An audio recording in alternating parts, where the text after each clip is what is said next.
crois qu'on peut commencer. Bien, bonjour à tous et à tous. Aujourd'hui, Maria Giulia Dondero ne peut pas être avec nous parce qu'elle est en déplacement. Elle comptait partir après le séminaire, mais on a modifié l'horaire de son vol. Donc, du coup, elle a dû partir plus tôt que prévu, donc elle ne peut pas être avec nous. Mais je ne sais pas si elle sera à distance, je crois qu'elle est dans un avion, donc je ne pense pas qu'elle nous suive.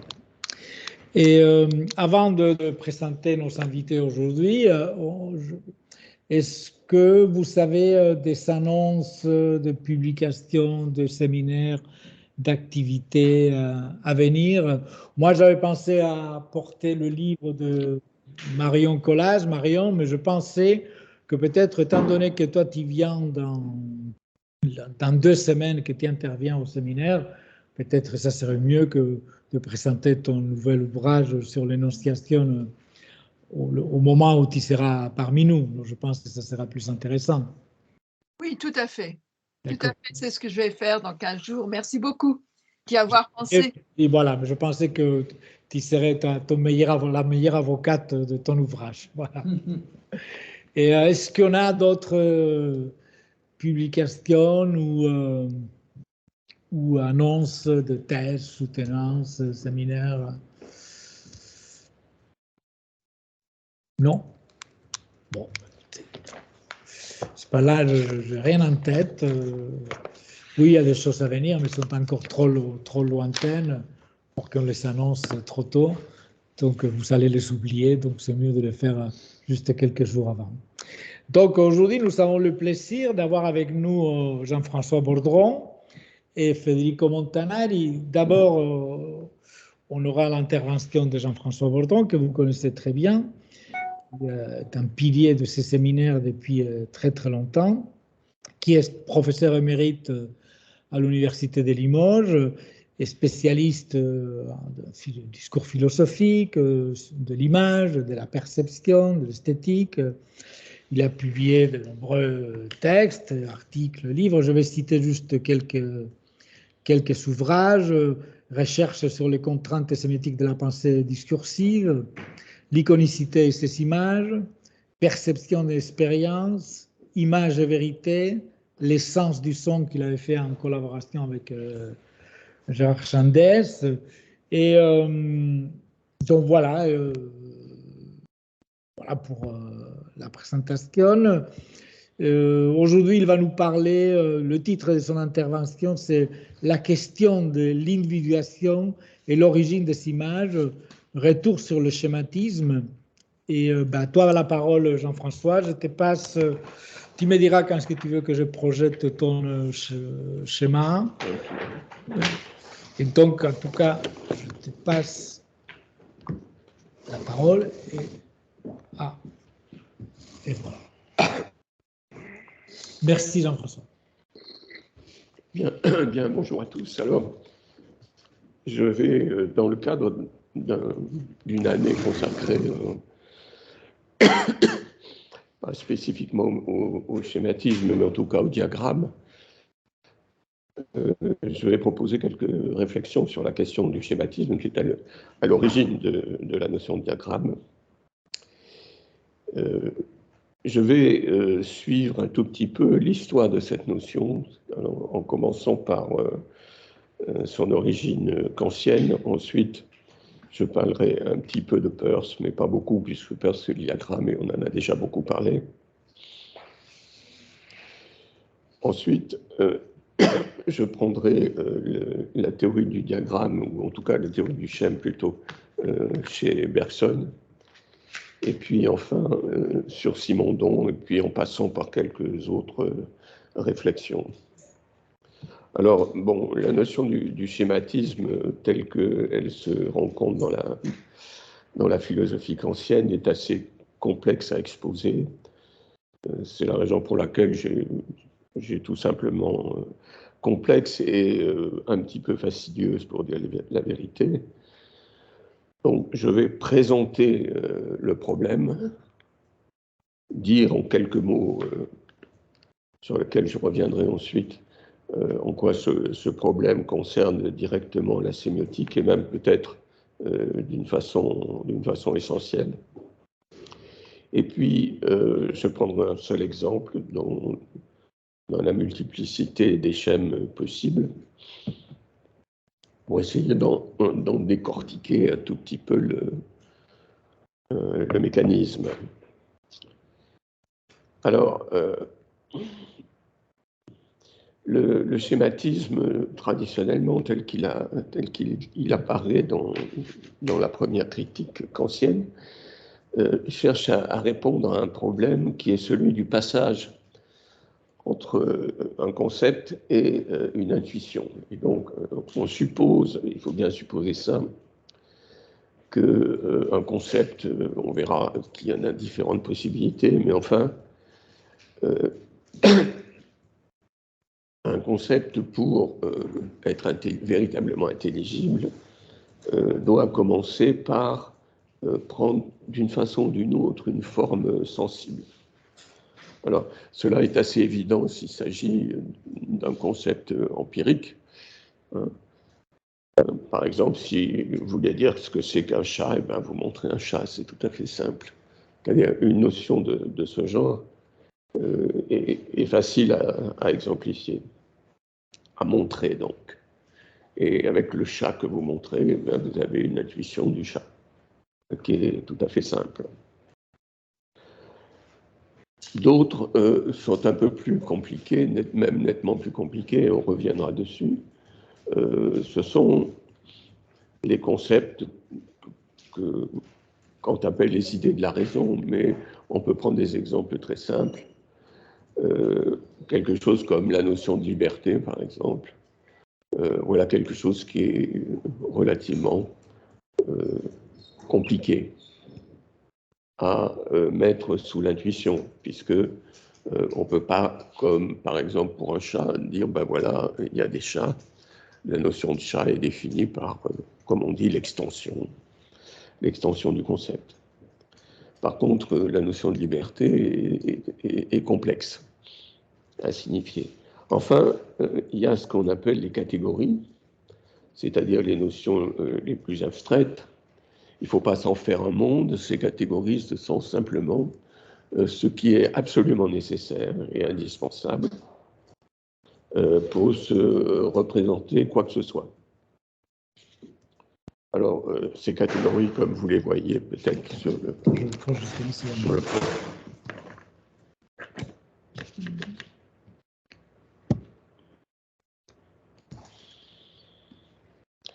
Donc, les catégories sont sur la gauche. Donc, vous en avez 4 types, qui sont les catégories de la quantité, de la qualité, de la relation et de la modalité.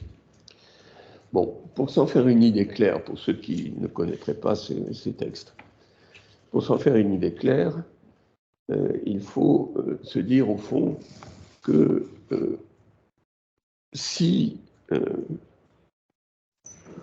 vous voulez vous représenter quelque chose comme une quantité, vous êtes obligé de vous représenter une quantité de quelque chose. Et la façon la plus pure, si on veut dire, la plus simple peut-être dans un sens, ou la plus compliquée, c'est comme vous voudrez, c'est de se représenter une quantité de temps. On peut faire la même chose avec une quantité d'espace. Il en va de même pour les notions de qualité, il en va de même pour la notion de relation et pour la notion de modalité. À chaque fois, il faut s'en représenter, s'en donner une intuition. Dans la philosophie kantienne, la première donnée de l'intuition, la première forme de l'intuition, c'est le temps. Aussi bien, donc, vous avez des quantités de temps, ça vous donne l'unité, multiplicité, etc. Comme vous le voyez sur... Et ça permet de construire par schématisation ce qu'on appelle la série du temps. Pour la qualité, cela permet de construire, comme vous le voyez sur le schéma, soit une réalité, c'est-à-dire le temps rempli, soit une négation, un temps vide, soit une limitation, un temps englobant. Et vous avez ce qu'on appelle le contenu du temps schématisé. Ce qui est schématisé, c'est le contenu du temps. Donc, de même, vous ne pouvez pas vous représenter le temps sans lui donner une certaine catégorie, sans le construire avec certaines catégories. Et de même, vous ne pouvez pas représenter la catégorie sans le temps. Il en va de même pour la relation. La relation, c'est le plus important, c'est la catégorie de substance, c'est ce qui est permanent, mais ce qui est permanent par rapport à quelque chose qui change. La notion de causalité, qui implique une certaine succession dans le temps, et la notion de relation réciproque ou de simultanéité. Et tout ça, c'est ce que est schématisé sur le type, l'ordre du temps. Enfin, la modalité, c'est à la fois la possibilité, la réalité, la nécessité. Et je ne reprends pas tout le schéma, mais ce qui est essentiel, c'est bien de comprendre que, au fond, qu'il s'agisse du temps ou qu'il s'agisse de l'espace, par exemple, à chaque fois qu'une représentation dans l'intuition est nécessaire, par exemple pour construire l'idée d'un objet, hein, imaginez que vous vouliez dire qu'est-ce que c'est qu'un objet, eh bien cet objet devrait avoir nécessairement une certaine quantité d'espace, par exemple, une certaine qualité, etc. Donc c'est ce qu'on appelle en général, c'est ce qu'on appelle l'objet général, c'est-à-dire un objet purement abstrait, mais qui est nécessaire à la compréhension de toute forme objet. Alors, ceci étant dit, sans doute un peu rapidement, ce qui est important, c'est que vous avez d'une part des concepts, ici les catégories, et puis de l'autre part, vous avez l'intuition du temps. Or, ce sont deux choses qui sont de nature différente. Le temps et les concepts sont des choses de nature différente. À quoi sert le schématisme?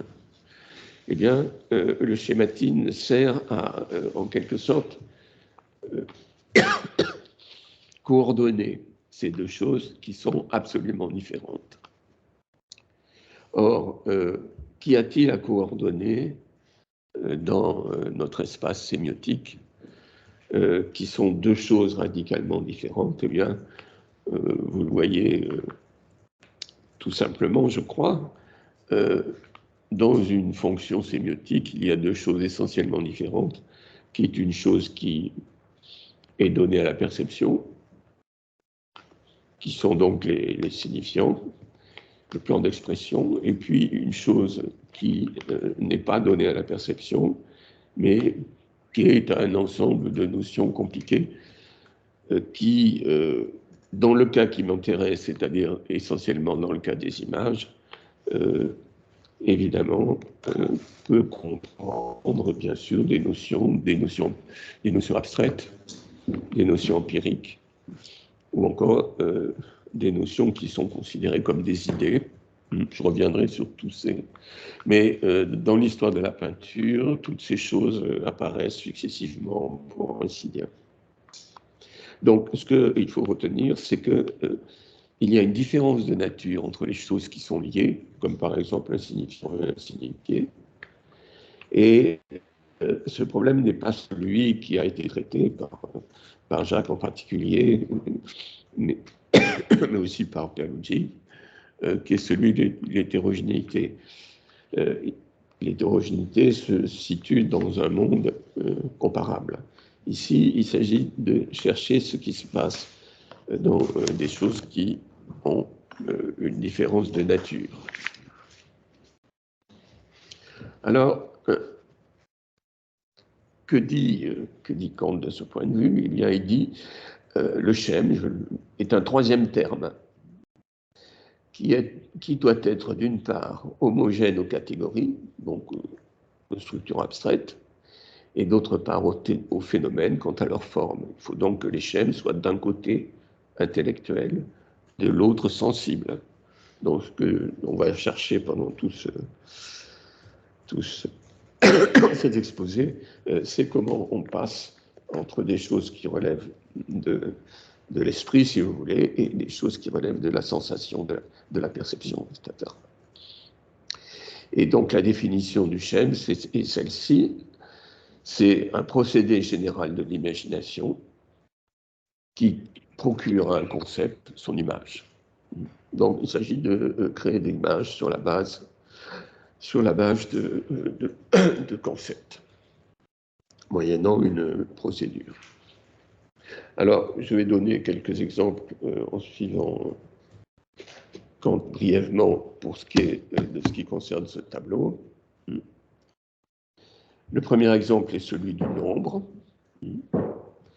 Quand je dispose 5 points à la suite les uns des autres, c'est là une image du nombre 5. Mais au contraire, quand je ne fais que penser à un nombre en général, qui peut être 5 ou 100, cette pensée est la représentation d'une méthode pour représenter une multitude, par exemple 1000, dans une image, conformément à un certain concept, plutôt que cette image même, qui me serait difficile dans le dernier cas de parcourir des yeux et de comparer au concept. Dans ce cas-là, donc, ce qui est essentiel, c'est que le passage du concept à l'image est procédural. Et c'est une méthode de construction. Ici, la construction du nombre comme image. Alors, le passage de l'un à l'autre, il faut bien comprendre ce point.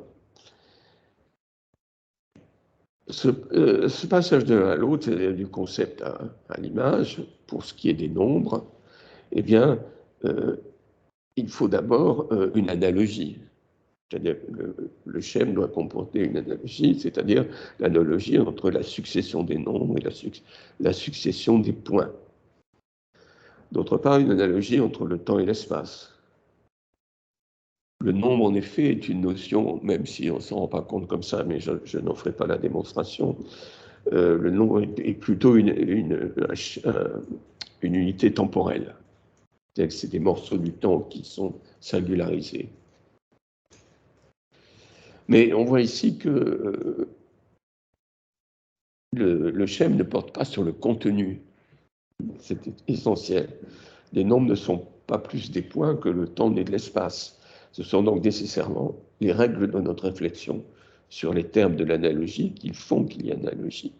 Donc si une analogie fonctionne, c'est parce que notre réflexion détache la procédure elle-même pour qu'on puisse en quelque sorte voir le fonctionnement de cette analogie, le fonctionnement logique si vous voulez.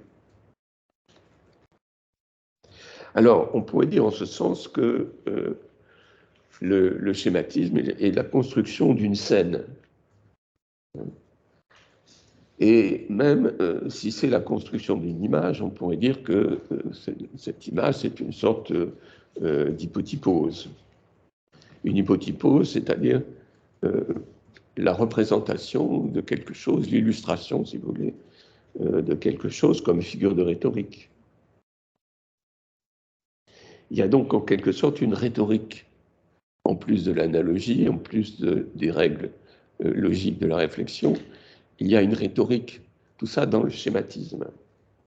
Alors maintenant, je vais prendre quelque chose qui ne concerne plus les concepts abstraits, mais ce que j'ai appelé tout à l'heure les idées, c'est-à-dire les choses qui ne sont pas définissables en extension, comme par exemple, on ne peut pas compter les choses qui correspondent à l'idée de liberté, mais dont on peut essayer de faire une image par la procédure du schème. Alors, je saute un tout petit peu parce que je me rends compte que je vais trop lentement. Mais exiger que l'on montre la réalité objective des concepts de la raison, donc c'est-à-dire des idées, comme je viens de le dire. Et cela en vue d'une connaissance théorique de celle-ci, c'est désirer quelque chose d'impossible, puisqu'on ne peut absolument pas leur donner une intuition qui leur sont adéquates. Comment faire alors? Eh bien, il s'agit de trouver une image qui puissent, toujours par le biais de l'analogie, correspondre en quelque sorte à l'idée. Alors, ce sont cette construction, c'est ce qu'on appelle, donc je viens de le dire, une hypotypose. Maintenant, qu'est-ce que c'est que l'hypotypose exactement dans ce cas? Je vais aller très vite parce que je pense que je me perds sinon. Je résume plutôt que de citer Kant lui-même. Il s'agit de donner, donc, toujours par le biais d'une analogie et par le biais d'une rhétorique, il s'agit donc de donner une figure.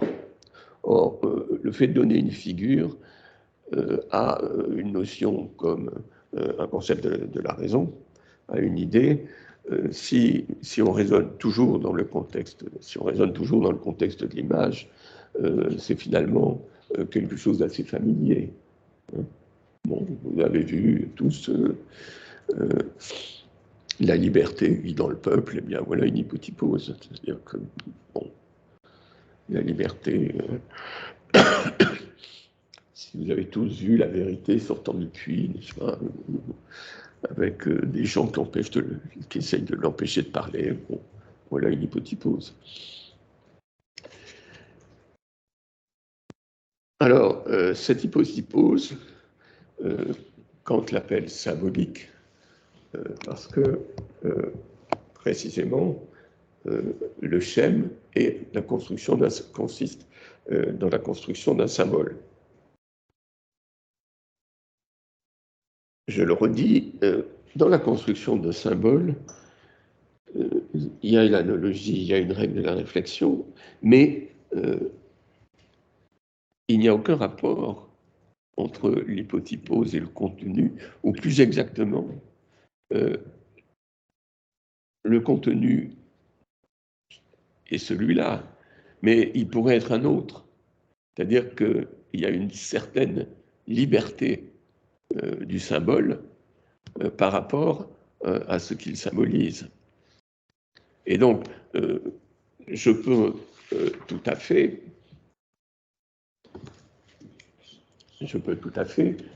utiliser les symboles créés à propos de quelque chose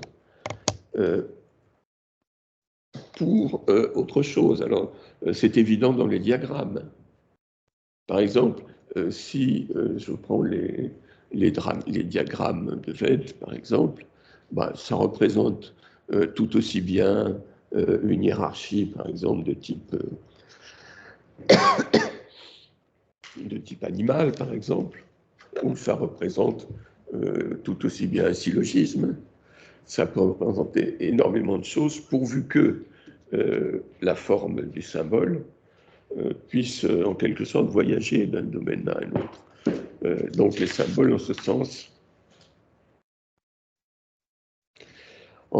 on peut dire que le passage par le symbole crée une certaine autonomie, ce qui ne serait pas possible pour un concept empirique. Le chat est un chat, hein, mais ce qui en revanche est possible pour le symbole, donc, qui peut représenter, je viens de le dire, aussi bien un arbre de Porphyre qu'un syllogisme. Alors, l'autonomie du symbolique, c'est quelque chose que l'on rencontre d'une façon assez présente chez Cassirer en particulier. C'est-à-dire, il s'agit de coordonner des domaines qui sont a priori dissemblables, là aussi, et par là de donner une signification iconique à des notions qui peuvent rester en elles-mêmes abstraites.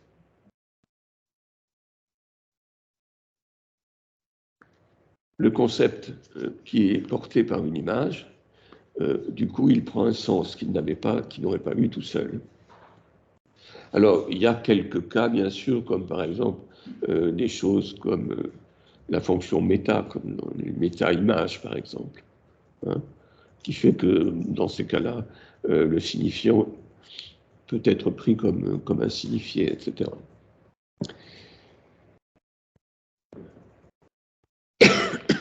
Alors, finalement, c'est la notion de fonction sémiotique, illustrée par le diagramme, mais aussi par toutes les versions du schématisme. À cela, il faut ajouter donc beaucoup d'autres choses, bien entendu, mais je ne le ferai pas maintenant. Ce que je veux essayer de vous suggérer, c'est une seule chose, c'est-à-dire qu'il y a dans cette procédure qui est le schème beaucoup d'opérations. Et on verra que c'est encore plus vrai si, avec Simondon, on s'intéresse au schématisme technique, c'est-à-dire fabriquer une machine, par exemple. Alors, dans le cas de Peirce, quelle est la différence entre son diagramme et le schème que je viens de décrire succinctement? Son diagramme, je crois que tous les auteurs qui ont considéré la chose sont d'accord pour dire que c'est inspiré du schématisme kantien et c'est en effet quelque chose d'assez voisin. Mais il y a quand même quelque chose d'important, c'est que les deux choses semblent procéder, pour ainsi dire, en sens inverse. C'est-à-dire, si vous tracez un diagramme,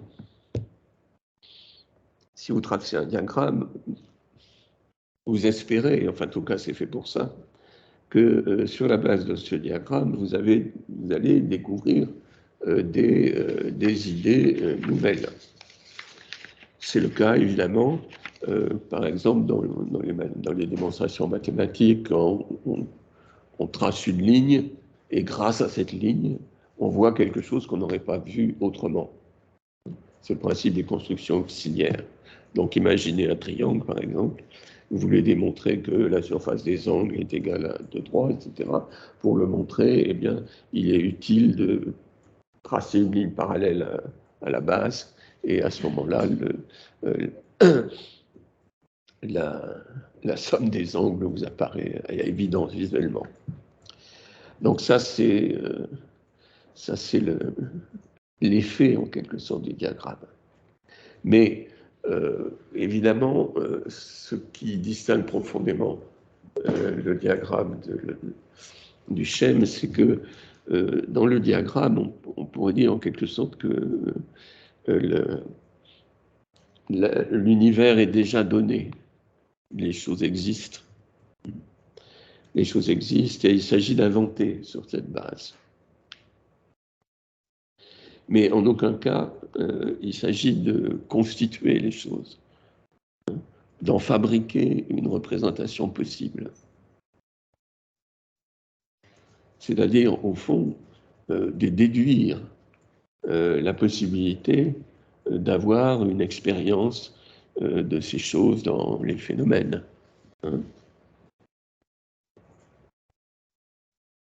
Donc, ce qui distingue le diagramme du schème, eh bien, c'est tout simplement le fait que le diagramme s'appuie sur une philosophie pragmatiste,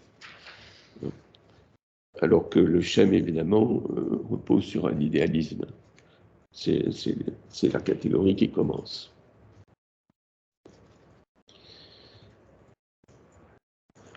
Donc, j'en arrive à ce point, donc, où en tout cas,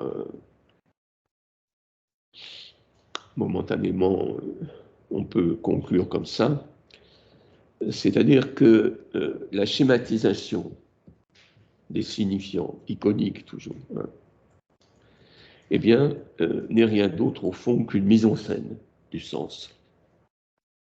C'est une mise en scène du sens, et évidemment, cela va contre l'idée sémiotique la plus ancrée, la plus fondamentale, c'est-à-dire l'arbitraire. En aucun cas, les signifiants iconiques, encore une fois, je pense aux images, et pas du tout au langage. Encore une fois, la question de l'arbitraire n'est pas véritablement concevable dans ce cas-là. C'est-à-dire qu'il y a toujours une certaine motivation opératoire dans la façon de mettre en scène le sens.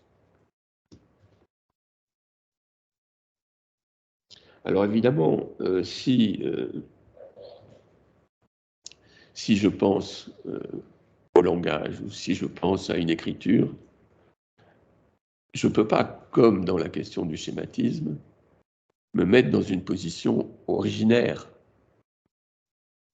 J'ai aucune idée de ce que c'est que l'origine du langage. Donc, dans ce cas-là, il est plus commode, plus facile de dire bah, c'est arbitraire. Voilà, il n'y a pas de motif. Même si, dans beaucoup de cas, on sent bien quand même une certaine motivation. Mais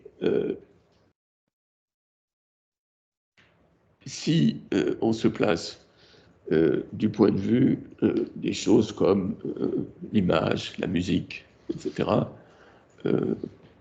toutes ces choses donc qui mettent en scène à la fois des notions, des signifiés, quoi, si vous voulez. Des signifiés chimiques, par exemple, passionnels, etc. L'arbitraire est difficile à soutenir, totalement, en tout cas.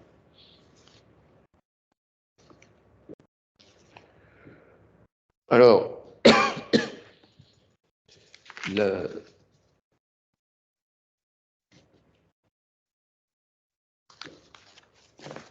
ce que la question de l'autonomie du symbolique, qui est donc le fait de Cassirer, mais aussi le fait de Kant en un certain sens, hein,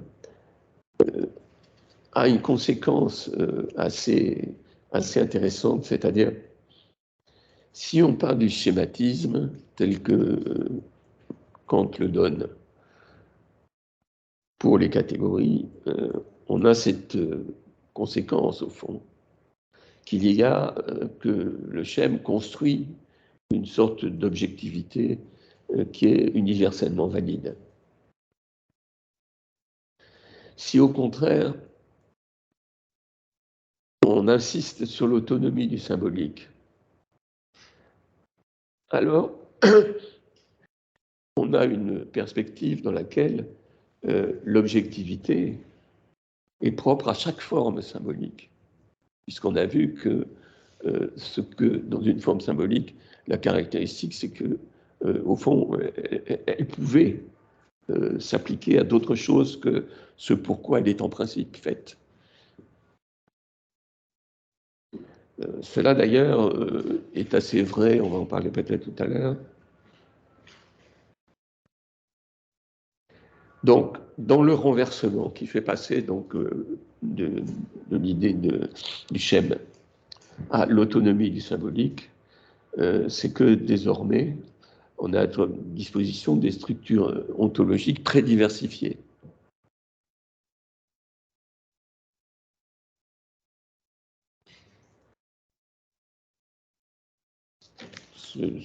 C'est une citation de Cassirer.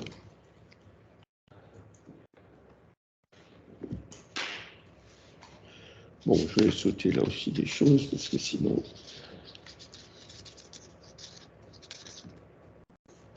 Oui, peut-être quand même rappeler une chose en ce qui concerne Peirce. Pour bien comprendre le diagramme, et je crois que ça a été dit dans les séances précédentes, il faut savoir que pour Peirce, il y a une sorte d'accord entre les vérités mathématiques et les vérités sensibles. Quelle est la source de la vérité mathématique? Mes conclusions, dit Peirce, s'accordent avec celles en substance, avec celles de Lange, à savoir que la vérité mathématique est dérivée d'observation des créations de notre imagination visuelle que nous pouvons coucher sur le papier sous forme de diagramme. Alors, entre la perception. Donc, ce qu'il dit, c'est qu'on voit les vérités mathématiques, on les voit comme les vérités de perception. Et donc, quand on fait un diagramme, encore une fois, sur une feuille, ce qu'il appelle un plan d'insertion, eh bien, c'est à la fois une démonstration mathématique possible et une perception. Donc, ici encore, enfin, j'insiste sur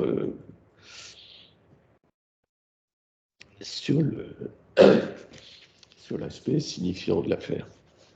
Un autre auteur très intéressant, qui est Albert Lottmann, pas le Lottmann que nous connaissons ici, mais le philosophe et mathématicien, reprend entièrement la question, lui pour sa part, c'est pour ça que je le mets avec Peirce, reprend entièrement la question du schématisme, il le cite en entier, et il en retient l'idée que le schème est une médiation, toujours dans des domaines en principe inconciliables. Et il dit ceci, le moment essentiel de la définition du schème est celui où le schème est conçu à deux points de vue différents, comme homogène à la nature de deux réalités essentiellement distinctes, et entre lesquelles il sert d'intermédiaire nécessaire pour tout passage d'une l'une à l'autre. Les mix des théories mathématiques, toujours Lottmann qui parle, assurent le passage d'un domaine de base à l'existence d'êtres créés sur ce domaine par l'effet d'une pareille dualité interne. Si on avait au contraire quelque chose qui serait une signification fixe des objets mathématiques, c'est-à-dire non générative, le point où il va le dire, eh bien, cette conception, dit-il, tendrait en effet à stabiliser les êtres mathématiques dans certains rôles immuables et ignorer le fait que les êtres abstraits, qui naissent de la structure d'un domaine concret, peuvent à leur tour servir d'un domaine de base pour la genèse d'autres êtres.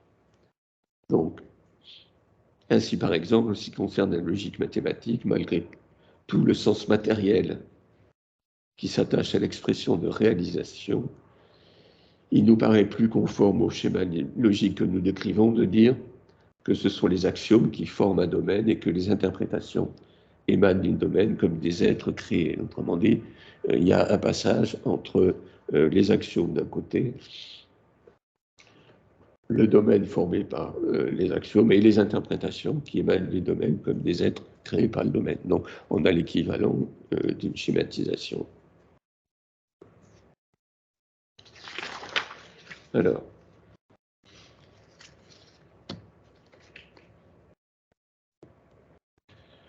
donc je laisse de côté une discussion qui pourrait être un peu plus longue sur l'arbitraire et je passe à une deuxième étape, au fond, parce qu'elle est assez différente des précédentes. Bergson, donc, ce qu'il appelle le schéma. Alors, dans un chapitre de l'énergie spirituelle intitulé « L'effort intellectuel », Bergson cherche à comprendre comment un souvenir, parfois vague, peut se transformer en une image nette. Vous voyez, bon, on est toujours dans... Bergson appelle le processus qui fait passer de l'un à l'autre, du souvenir à l'image, un schéma. Il ne s'agit pas, donc, comme dans le schématisme kantien, d'une procédure fournissant l'image d'un concept, mais plutôt l'image correspondant à un souvenir. Le premier exemple qui illustre ce schéma est fourni par le cas d'un joueur d'échecs capable de mener plusieurs parties à l'aveugle simultanément. Comment comprendre que tant d'images puissent tenir dans une représentation simple? La réponse de Bergson est que la mémoire contient moins des images que des schémas dynamiques susceptibles de les reconstituer. Donc il s'agit bien toujours d'un problème équivalent à celui du schématisme, c'est-à-dire une procédure pour reconstituer des images, mais sur la base de souvenirs qui, eux, sont vagues, ne peuvent pas être précis. La mémoire n'est donc pas dispensatrice d'images, mais fournit plutôt des indications nécessaires à leur réélaboration. Ainsi, pour le joueur d'échecs en question, il ne s'agit pas de se souvenir des pièces elles-mêmes, mais de leur puissance, de leur portée, de leur valeur de fonction. je cite Bergson, « Un fou n'est pas un morceau de bois de forme plus ou moins bizarre, c'est une force oblique. La tour est une certaine puissance de marcher en ligne droite. Le cavalier, une pièce qui équivaut à peu près à 3 pions et qui se meut selon une loi toute particulière. Le schéma ainsi conçu est abstrait si l'on le compare à l'image qu'il aide à réaliser. Et ni un extrait, ni un résumé. Il contient à l'état d'implication réciproque ce que l'image développera en partie extérieure. Il s'agit au fond d'un déploiement en forme de partie et de tout, d'une force qui est déjà, sinon figurative, du moins se présente comme une forme en puissance. Le déploiement de cette force est ce que Bergson appelle l'effort. Concluons pour le moment, là je cite, « Concluons pour le moment que l'effort de rappel consiste à convertir une représentation schématique dont les éléments s'interpénètrent en une représentation imagée dont les parties se juxtaposent, ou encore l'effort intellectuel pour interpréter, comprendre, faire attention est donc un mouvement du schéma dynamique dans la direction de l'image qui le développe. Il n'est pas exagéré de dire que dans cette compréhension de l'effort, l'image possède une position téléologique de la plus grande importance. L'invention consiste essentiellement à déployer le schéma en image, mais plus généralement, Bergson parle d'une attente d'image. Je cite, « C'est bien en fonction d'images réelles ou possibles que se définit le schéma mental tel que nous l'envisageons dans toute cette étude.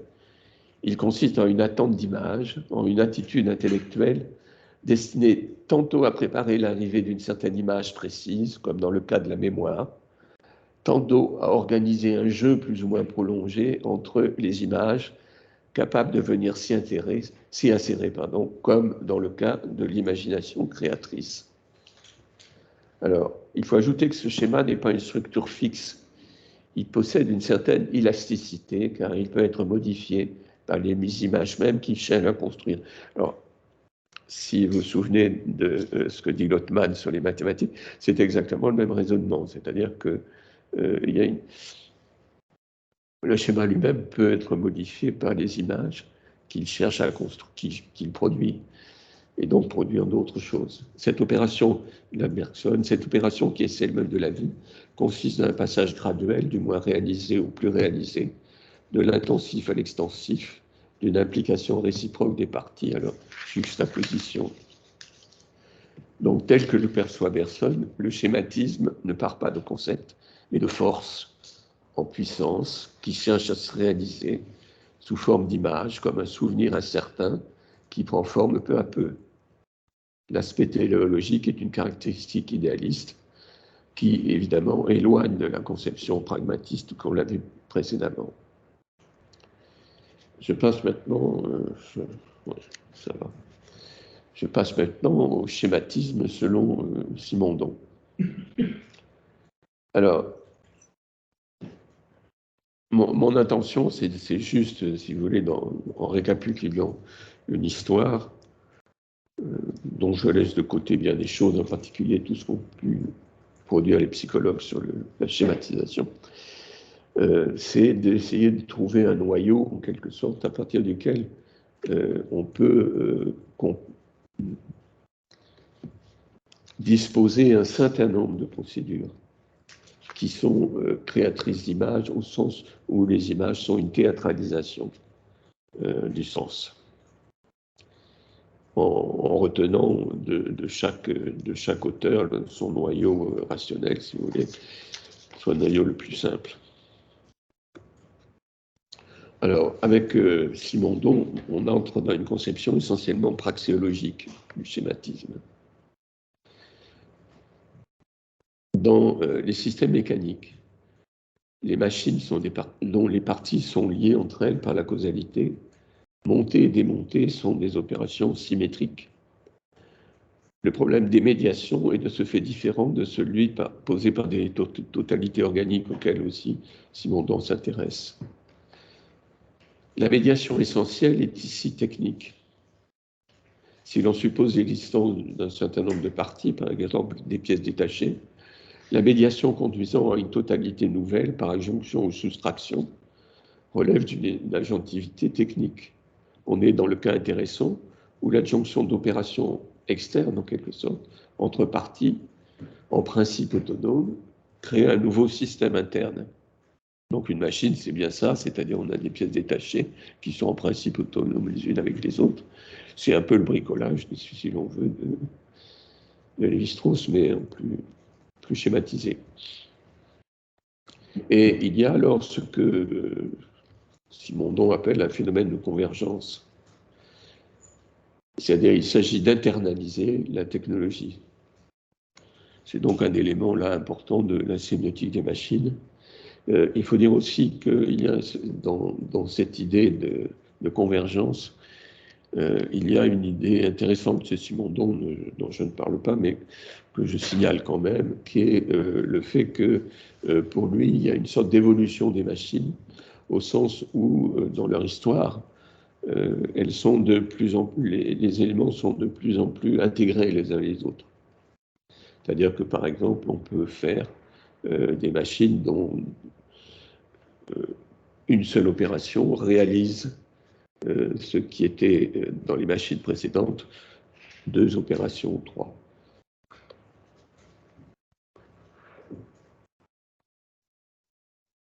Alors, le schème a également, chez Simondon, une grande importance, qui est celui de, enfin, comme tout le temps, mais enfin, celui de la médiation. Et une médiation très intéressante entre la matière et la forme. Puisque là encore, ce sont des choses qui sont en principe distinctes, mais qui ont besoin justement pour que la chose soit réalisée d'une médiation technique. Un exemple très simple, c'est, dit-il, la fabrication d'une brique. Donc évidemment, il faut de l'argile et il faut aussi un moule. Mais pour que le moule produise une brique avec l'argile, eh bien, il faut toute une procédure technique. C'est donc en quelque sorte une réfutation de l'illémorphisme aristotélicien, c'est-à-dire que la chose n'est pas simplement une matière et une forme. On a donc en quelque sorte une sorte de catalyse, la technique catalyse.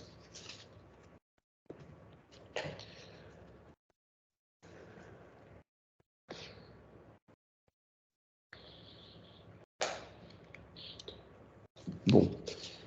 Dans un texte qui s'appelle Imagination et invention, il distingue 4 stades dans la dynamique de l'image. Alors, l'image est d'abord une anticipation motrice, qu'il appelle l'image a priori. On suppose qu'il la suppose innée. C'est intéressant comme thèse. Il suppose qu'il y a dans l'esprit des images innées, des schémas d'images, qui peu à peu s'adaptent à son objet. L'image nourrit la mémoire et, de ce fait, face à un nouveau problème technique ou esthétique, il aide à la création. Le cycle recommence parce que la création induit de nouvelles anticipations ou de nouvelles intentions. On a donc un cycle, en quelque sorte. Cycle des irrésistibles. On peut illustrer cette dynamique cyclique par la réaction d'un être humain ou d'un animal devant une situation nouvelle. Il ne possède pas suffisamment d'informations pour qualifier expressément la nouveauté, mais il suppose un ensemble de schèmes, toujours la même chose, susceptible de s'adapter peu à peu à un nouvel objet, ou à reconnaître une proie, par exemple. Alors, ces ensembles de schèmes constituent l'image a priori. Il y a ensuite l'adaptation progressive à la situation dans son individualité, et ainsi la création d'une expérience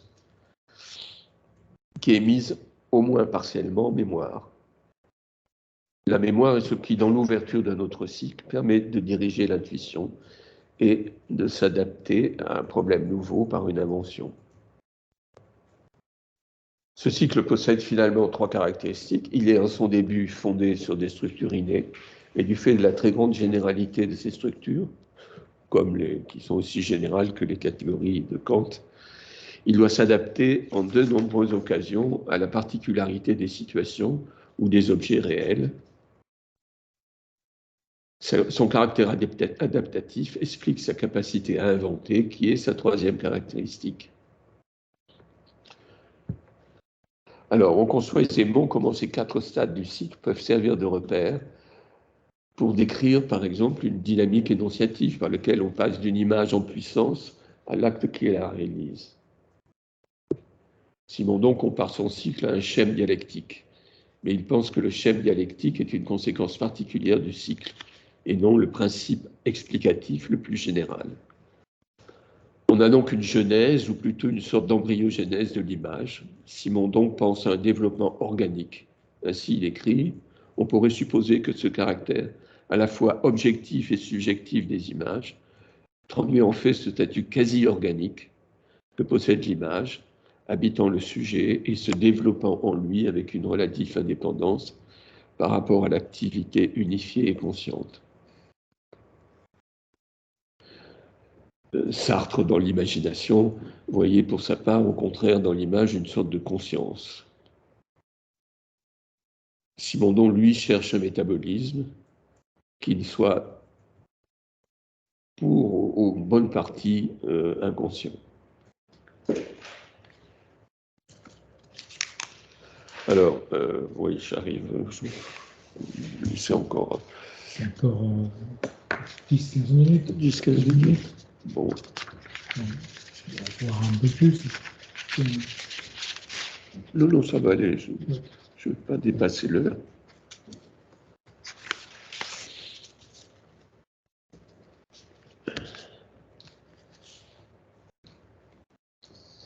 Alors, donc, si on utilise le cycle de Simondon comme modèle de l'énonciation imageante, le stade de l'image motrice, à la fois générale et abstrait, correspond aux repérages fondamentaux que sont les bords, les contours, les contrastes chromatiques, les prégnances, etc., qui ne sont aucune image particulière, mais sont en même temps toutes les images, puisqu'elles en expriment une idée. Cette idée est ce qui guiderait donc l'énonciation, à la fois en émission et en réception, de même que dans des stades ultérieurs, la mémoire guidera l'invention. Si, comme le demande Simondon, l'image est un quasi-organisme, que veut dire dans ce cas organisme, et en quoi cette notion est-elle au fond différente de celle de structure et de système, que l'on est parfois tenté d'utiliser pour décrire les images. Alors, je ne rentre pas là-dedans, mais vous savez ce que c'est qu'une structure. Et une structure n'est pas quelque chose qui peut, comme le dit Simondon, pour composer des parties. C'est plutôt l'inverse, c'est une partition qui compose la structure. Alors, bon, je laisse la structure tranquille.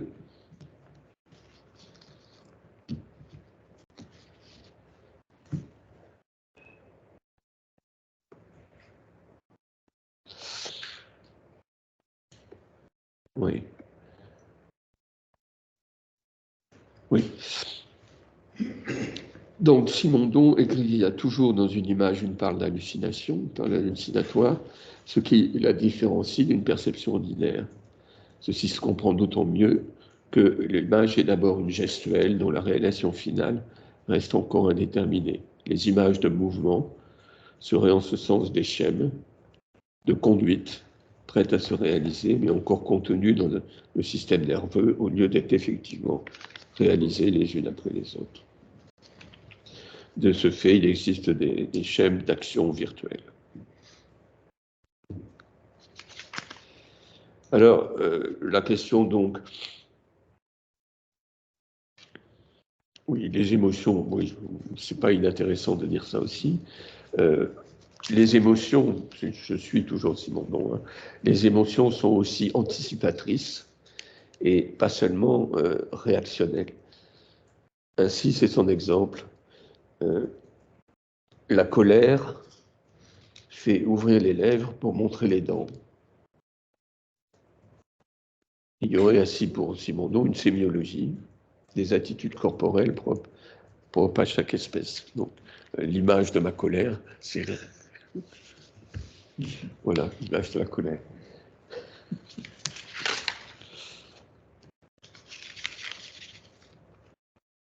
Alors, finalement, il existe une base biologique de l'imaginaire qui est antérieure à la rencontre avec les objets. Cette réalité autonome, je cite, des conduites virtuelles est une base organique d'anticipation et constitue donc une des bases des images motrices. On peut rattacher ça aussi, comme le fait les psychologues, mais il est un peu psychologue aussi. Ainsi, le jeu du jeune enfant peut être considéré comme la réalisation de tendances motrices pratiquement indépendantes de tout objet. De même, pour un jeune chat jouant avec une bobine de fil, l'image de la proie n'est encore qu'un faisceau de mouvement, de capture.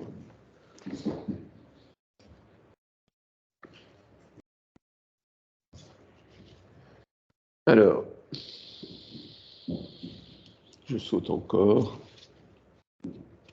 Donc, il insère donc le chapitre sur l'intuition, après celui sur l'image, des tendances motrices, comme si l'intuition les prolongeait. On aura donc dans l'ordre, en quelque sorte, un affect, une intention de signification, une tendance motrice qui dépend du schéma corporel et une intuition.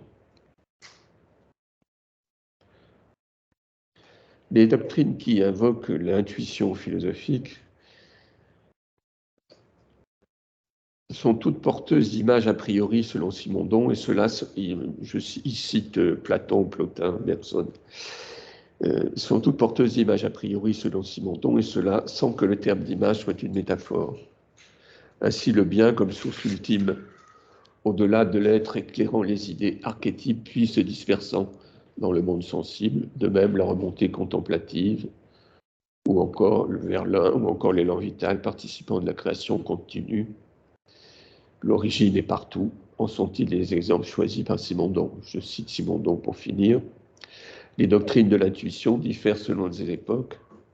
Si l'on s'attache aux idéaux normatifs, celle de Platon propose des structures fixes que la projection amplifiante a seulement pour rôle de multiplier et de faire exister.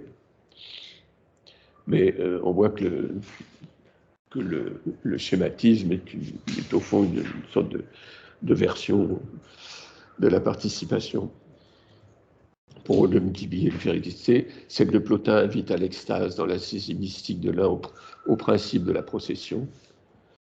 La conversion n'est pas nécessairement suivie d'une redescente vers l'existence temporelle, comme chez Platon, qui veut faire du philosophe le magistrat d'une cité aux lois fixes, à l'image des nombres. Au contraire, Bergson et plus encore Teilhard de Chardin, c'est lui qui le cite, font de l'intuition le point de départ d'une participation réelle au devenir de la vie à travers l'humanité. Les images a priori donc sont fécondes, même et surtout lorsqu'elles se réinsèrent dans le monde, comme les anticipations à long terme après la longue route de la pensée philosophique. Alors, on voit que dans les différentes interprétations que nous avons parcourues, le schème conserve toujours deux propriétés essentielles. Il est une médiation entre des réalités, un principe incompatible, et il concerne toujours la notion d'image. Celle-ci peut être un résultat, comme chez Kant, un parcours, comme les de diagrammes, un moyen terme, comme chez Simondon. La plupart des schèmes sont des processus synthétiques. Mais on pourrait dire que chez Peirce, ils sont plutôt analytiques, puisque c'est la logique propre au diagramme qui génère une connaissance. En réalité, qu'il s'agisse de schème ou de diagramme, il s'agit toujours de rendre quelque chose pensable, et c'est en ce sens une liaison créatrice. On peut donc le comparer à un événement qui rend quelque chose de possible par la liaison d'un passé et d'un futur. Les diagrammes produisent des idées, le temps n'est pas plus représentable en lui-même, Kant dit qu'il est immuable et fixe, que la notion de quantité. Leur liaison produit une signification, raison pour laquelle on peut voir dans le schème, dans le schématisme, une forme de sémiose, donnant un sens seulement possible une réalisation par sa liaison avec une matière expressive. Et par matière expressive, ici j'entends le temps, l'espace et la matière, dont je ne discuterai pas de la nature pour l'instant. De même, un système formel peut trouver un sens dans une matière qui le vérifie. Le schème crée une condition de possibilité. C'est pourquoi Kant le dit transcendantal. Je vais terminer sur ce que j'avais annoncé comme étant l'intention première, sur laquelle je vais me contenter de terminer avec quelques petites réflexions. Alors, si on se demande ce qu'est une singularité, on se rend compte que la singularité, je parle de la singularité d'un événement, de la singularité d'une chose, de la singularité d'une personne. Elle peut se comprendre, elle ne peut pas se comprendre selon le schéma déjà repéré des identités pour les personnes, des identités idem ou des identités IC, la façon de Ricoeur, repris par Jacques. Si le schème parle de l'abstrait pour aller vers l'image, il s'agit de partir de l'image pour aller vers ce qui la singularise. L'image est double, puisqu'elle est à la fois une réalité, comme n'importe quelle chose, et en même temps un jeu. C'est-à-dire qu'elle est actrice. Sa singularité vient de sa façon d'équilibrer le jeu. La singularité d'un acteur n'est pas donnée par son être propre, idem ou ipse, mais par son jeu, qui est une relation entre deux choses, entre son jeu précisément et sa réalité idem ou ipse. Sa singularité donc n'est ni de l'ordre du corps, ni à proprement parler de l'ordre de l'esprit, mais elle relève de quelque chose d'autre qu'on appelait traditionnellement l'âme, et qui est le domaine de la sensibilité ou du style. Comment naît ce style? On peut dire qu'un écrivain, par exemple, est un être qui a une vie comme tout le monde, mais qui est aussi un écrivain. Il est difficile de voir l'un sans voir l'autre. Et même s'il n'y a pas, à proprement parler, de science de l'individu,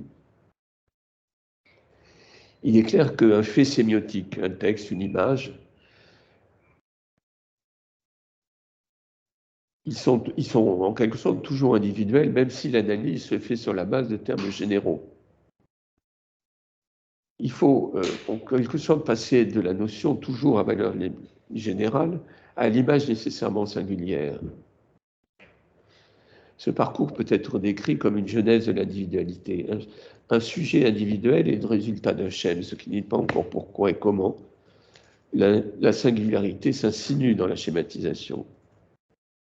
L'individu est-il simplement un mode, comme c'est le cas par exemple chez Spinoza, ou une monade, hein? Alors bien sûr, ce qui définit la façon, l'image de la singularité, c'est en général le visage. Mais c'est la dimension de l'image qui est singulière, et certainement pas la généralité qui éventuellement pourrait la décrire, les généralités qui éventuellement pourraient la décrire. Alors, par exemple, une image photographique d'une personne inconnue donne à voir ce qu'on peut supposer une personne individuelle. En même temps, elle n'est individuelle que d'une façon générale. Certains traits, par contre, un certain jeu, donc. permet une identification momentanément. Hein. Il est difficile de dire donc ce qu'est la singularité parce que, c'est pour ça que j'en parle à propos du schématisme, elle semble ne pas être une notion ronde en quelque sorte. C'est une notion double. Comme un événement. On ne peut pas comprendre un événement sans comprendre qu'il surgit dans quelque chose dont il fait un passé et qu'il nécessairement anticipe autre chose. Il y a donc là encore une dualité.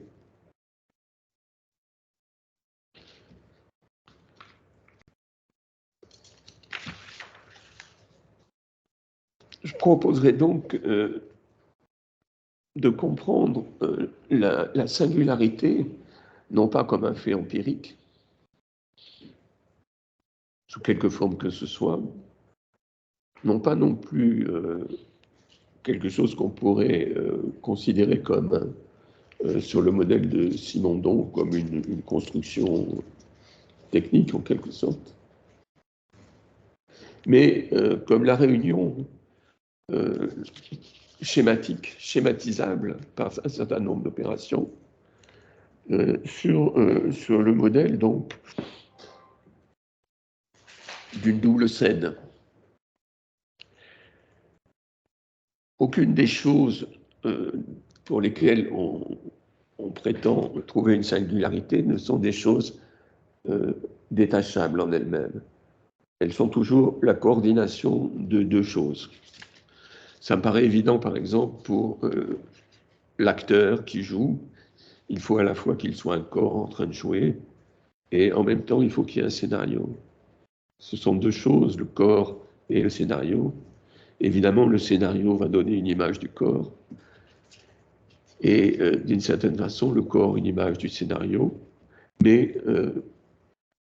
la singularité de ce qui se passe, l'événement en quelque sorte, ou le style, etc., toutes ces notions convergent, hein, peuvent permettre de penser une opération très abstraite, mais une opération de singularisation de quelque chose, et non pas d'identification.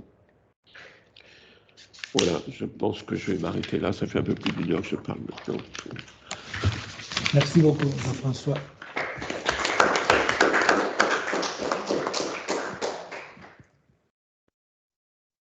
Bien, merci beaucoup. Je vois qu'il y a déjà quelques mains levées, mais avant de donner la parole à la salle et puis à ceux qui sont à distance, j'aimerais juste te poser une question sur... alors c'est très très complexe, c'est riche ton intervention. Et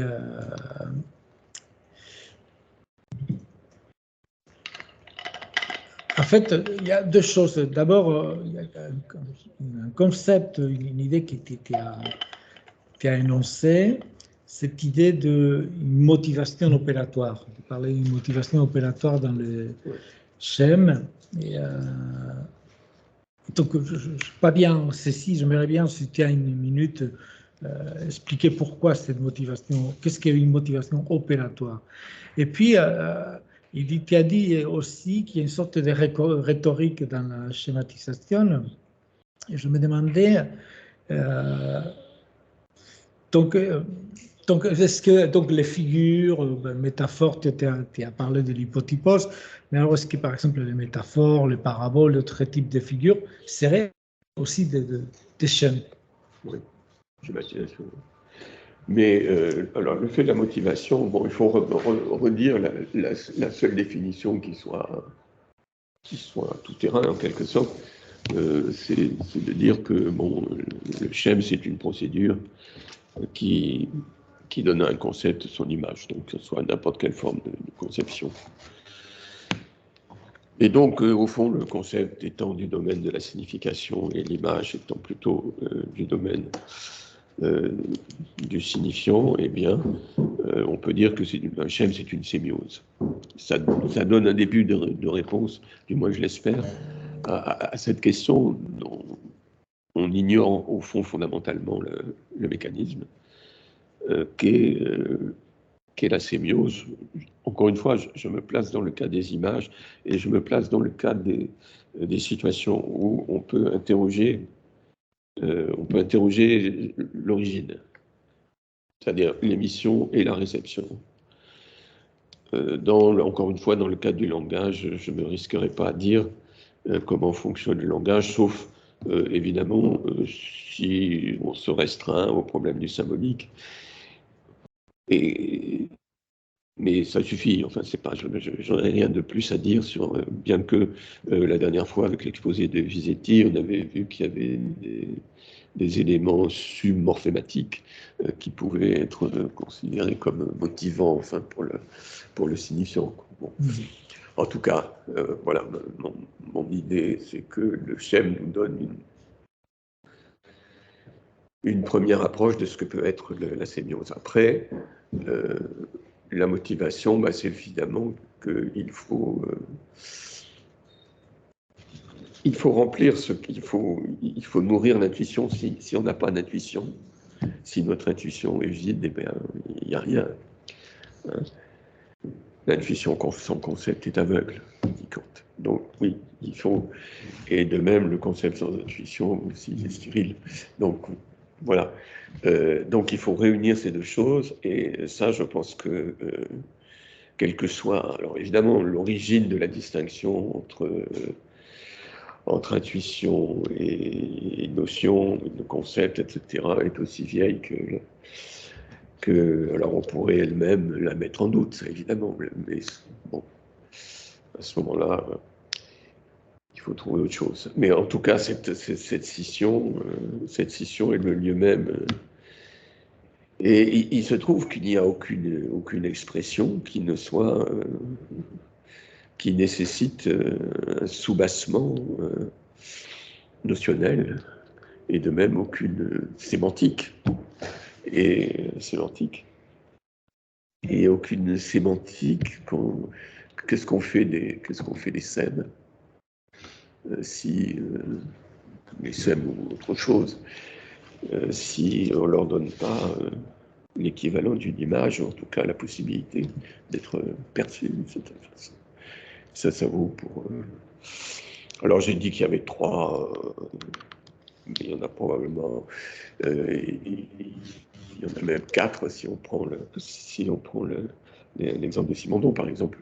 Bon, il y a les catégories, il y a les concepts empiriques, c'est-à-dire les notions usuelles, et puis il y a les idées, c'est-à-dire ces choses qui ne peuvent pas se représenter par elles-mêmes, et puis les passions, enfin, tout ce qui est donc de l'affect, etc., et qui doit aussi se schématiser. Par exemple, si je suis en colère, je montre les dents. Voilà. Ça, c'est une façon de donner une image de ma passion que tout le monde comprend. Et c'est une image a priori, en ce sens que c'est instinctif pour eux. Enfin, sauf si la culture s'en mêle, on ne sait jamais. Merci Jean-François. Et je crois qu'il y a justement, tu en as parlé, je crois qu'il y a Yves-Marie Visetti qui avait levé la main. Non, Yves-Marie? Oui, je ne sais pas si vous m'entendez.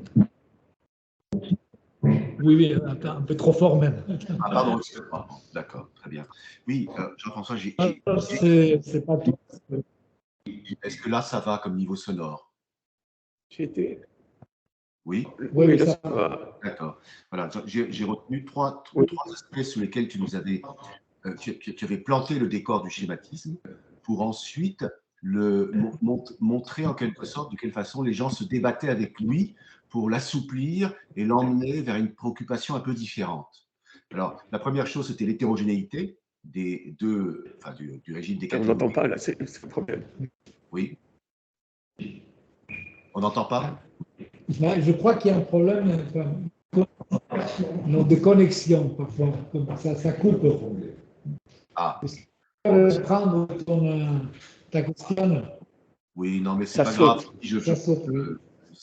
Si la connexion est mauvaise, il vaut mieux que j'arrête et que quelqu'un d'autre intervienne. Sinon, c'est très pénible. Voilà. OK?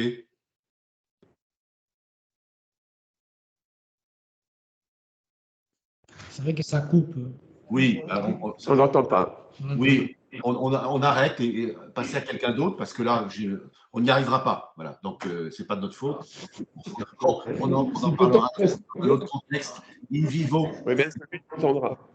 Il varie peut-être si tu veux rédiger sur le chat, peut-être si c'est pas trop Non, mais c'est compliqué. pas grave. Une autre fois. Voilà. On en reparlera. Bon, On en parlera, exactement. Voilà. d'accord. Est-ce qu'il y a quelqu'un dans la salle, Denis, il lève la main, tu aurais une question? Merci beaucoup.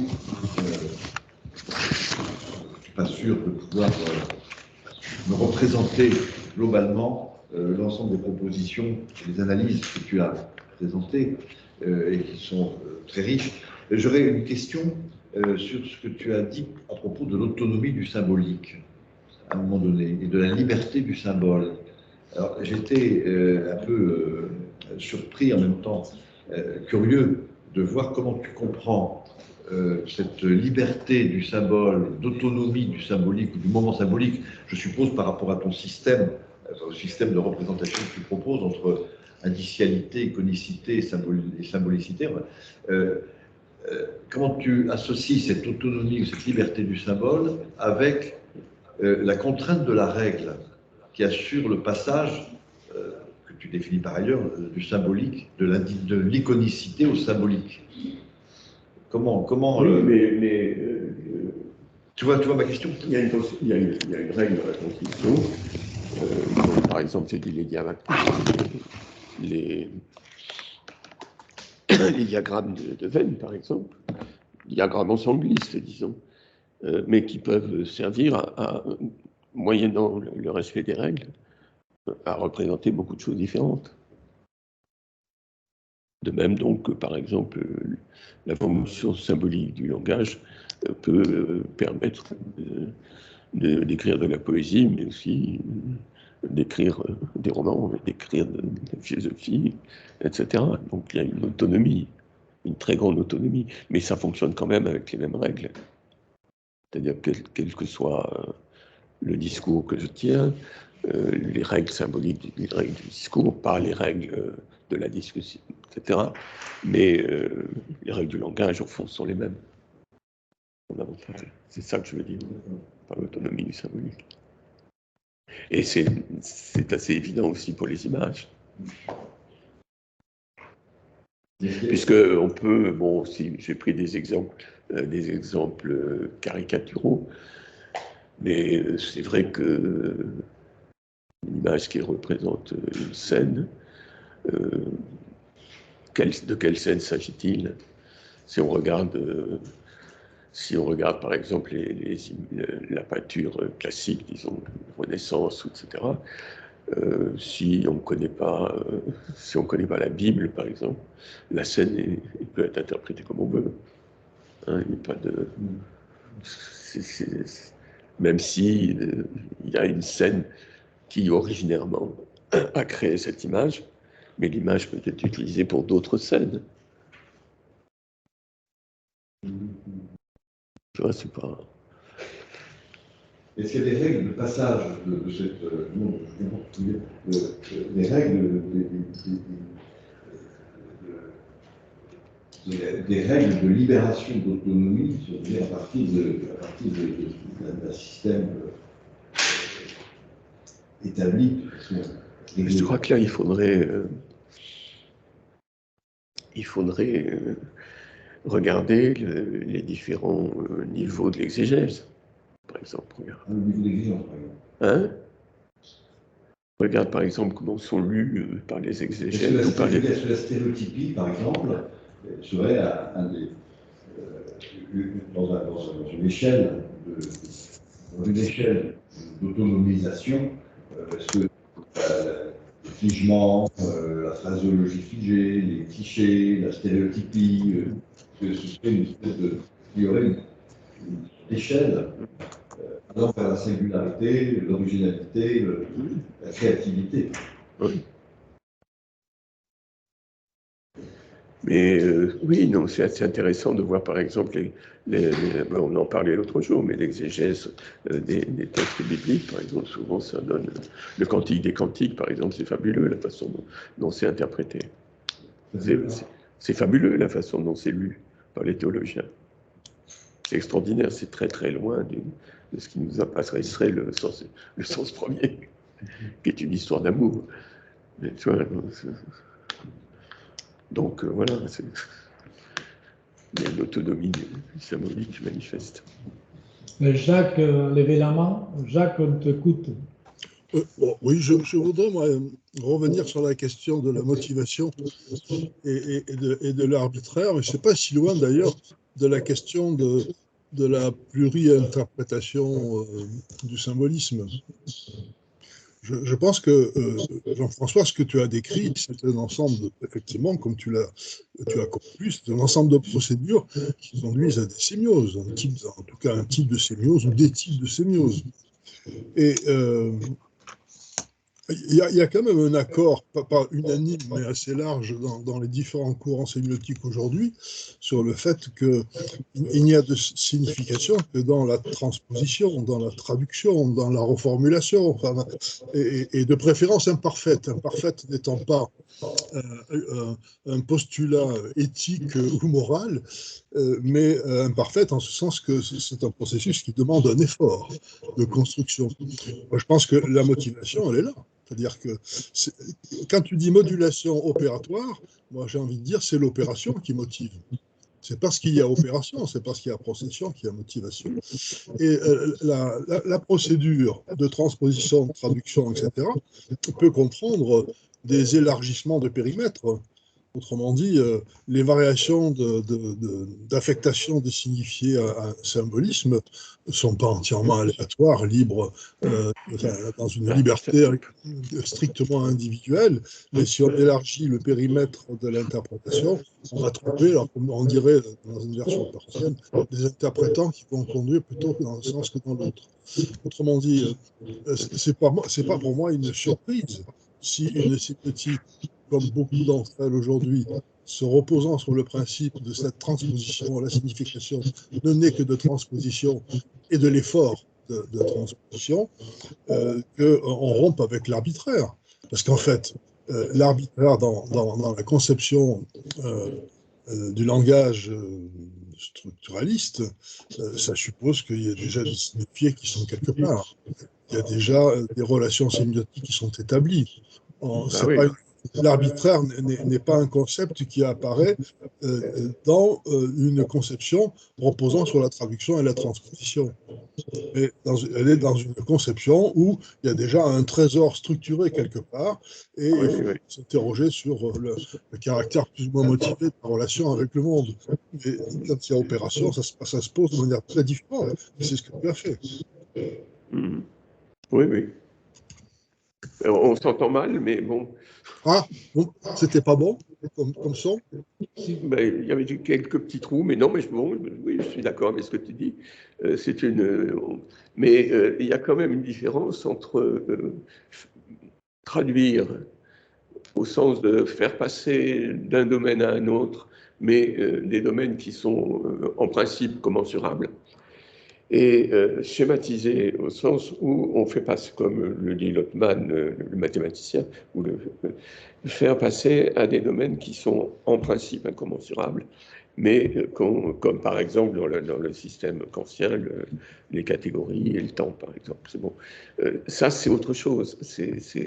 Après, bien sûr, on peut démultiplier, mais quand même, il y a quelque chose d'extraordinairement mystérieux dans la sémiose, et qui ne consiste pas uniquement à des déplacements, mais qui aussi consiste en quelque chose qui constitue véritablement un signifiant pour un domaine sémantique. Et ça reste malgré tout mystérieux. C'est pas simplement une transposition, c'est quelque chose c'est une opération qui reste, oui, Kant le disait aussi d'ailleurs, mystérieuse et qui sera toujours difficile à comprendre, me semble-t-il. Je n'ai rien contre les mystères. Hein? Je n'ai rien contre les mystères. Hein. Oui, non, non, bien sûr. Tu es tombé, tu t'es battu, Oh. Est-ce qu'il s'est battu? Tu t'es battu? Ah, bien sûr, je me bats tous les jours. Voilà. Je me suis battu avec un arbre, voilà. Ah bon? Mais je croyais qu'il devait faire... Ah bah, il faut faire société avec les arbres maintenant. Oui. Est-ce qu'il y aurait une dernière question, soit dans la salle, soit à distance? Bon, s'il n'y en a pas d'autres questions, ah si, je vois qu'il y a Avner qui avait levé la main. Avner? Je sais pas si... Ah oui, bonjour, merci Jean-François pour ton exposé, c'est vrai très très riche. On avait déjà eu l'occasion d'en discuter, mais je reviens un peu sur des propositions que je t'avais faites à un moment donné, notamment sur des auteurs que tu n'as pas cités dans ton catalogue et qui ont peut-être... qui pourrait être intéressant de mobiliser aussi, enfin de la pensée pour être mobilisable, notamment évidemment Deleuze sur la question du concept et de la catégorie, tout ça, mais aussi Whitehead qui propose lui toute une pensée autour des entités actuelles et de la créativité et du côté dynamique qui suppose aussi qu'il y a d'une part des entités actuelles et d'autre part des objets éternels qui sont des modes de préhension, alors qui rejoindraient cette forme d'organicité dont parle Simondon, mais qui ont l'avantage, comme un peu le pense Deleuze aussi, de considérer une forme d'habitus. Deleuze parle d'habitus. Moi, j'avais travaillé sur ces questions d'archi originaire, puisqu'on dit qu'il y a une question de modalité de fabrique, de procédure, comme ça, pour parvenir à des images. Et je ne sais pas si plutôt que de mobiliser l'inné, est-ce qu'on ne peut pas quand même considérer qu'il y a des modes de transmission comme ça, de ces modalités un peu invariables de prise, de préhension de la réalité. Voilà, c'est des suggestions que je voulais te faire par rapport à... Oui, on peut... Ça, c'est l'innéisme, c'est Simondon, c'est pas... je l'ai cité, mais dans le... dans la perspective de Kant, ce sont plutôt des idées a priori, ce qui ne veut pas dire inné. C'est pas la même chose, c'est-à-dire c'est celle que l'on rencontre nécessairement si l'on veut concevoir quelque chose. Mais ça ne veut pas dire que c'est inné ou ça peut être éventuellement découvert dans l'expérience, etc. C'est pas les a priori ne sont pas forcément arrangés dans les cases qui seraient soit l'innéisme, soit l'expérience, soit des choses comme ça. Donc elles sont a priori, c'est-à-dire elles dépendent de la procédure même de la réflexion. Elles dépendent de absolument rien d'autre. Oui, merci. Parce que la question, plus précisément, c'est pour m'appuyer sur ce que disait Lothman, le mathématicien que je ne connais pas, mais il y a une idée de mobiliser des hétérogènes et des plans d'immanence un peu incommensurables. Et à ce moment-là, il y a un phénomène de genèse, d'hétérogénèse, si on peut dire. Et ce phénomène dynamique qui est pensé dans la créativité, la question c'est qu'est-ce qui organise, qu'est-ce qui détermine que ce sera plutôt orienté d'une manière qui sera mobilisée par des invariants de perception ou autres qui peuvent être considérés comme des choses transmises, c'est-à-dire la mobilisation de ces choses dans des modes de préhension, dans des situations de créativité. Oui. Voilà. Merci. Merci. Oui, Whitehead est une bonne source aussi pour ce genre de questions. Merci beaucoup. On va faire une petite pause de 10-15 minutes avant l'intervention de Federico Montanaro. À tout de suite.